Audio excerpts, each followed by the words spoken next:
In a 5 square meter space and with a budget as small as her kitchen, Ingeborg Jäger is forced to work minor housekeeping miracles. 74-year-old receives about $1,200 a month. But on the second day of each month, after basic costs such as rent, electricity and gas, she is left with a little over $400. I'm a bit frugal and cook myself. I also follow special deals to buy vegetables and fruits. Actually, I make ends meet with my money so that when I die or if anything happens to me, my children don't have to pay after me. Ingeborg's plight is part of a wider and growing problem.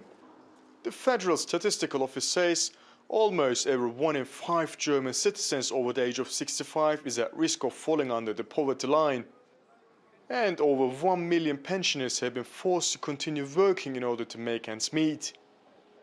The OECD says the situation in Germany is worse relative to other developed countries. Millions of retirees live in tough conditions in Germany, but in a written statement, the Labour Minister has told us that the rising number of pensioners over the age of 65 is nicht besorgniserregend, which means not worrying. At the same time, the coalition government is working on a reform package to provide the elderly with a basic state pension.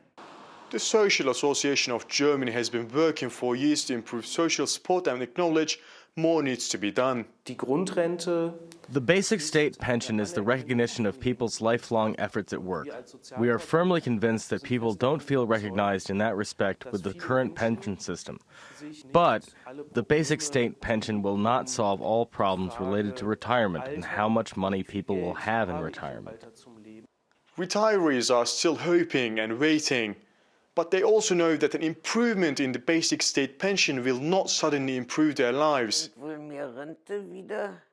Supposedly we'll get 2% more pension next year, but everything will get more expensive then, like vegetables, fruits, electricity and so on. Here, I've taken it from the mailbox. It shows how much more rent I'll have to pay now. Well...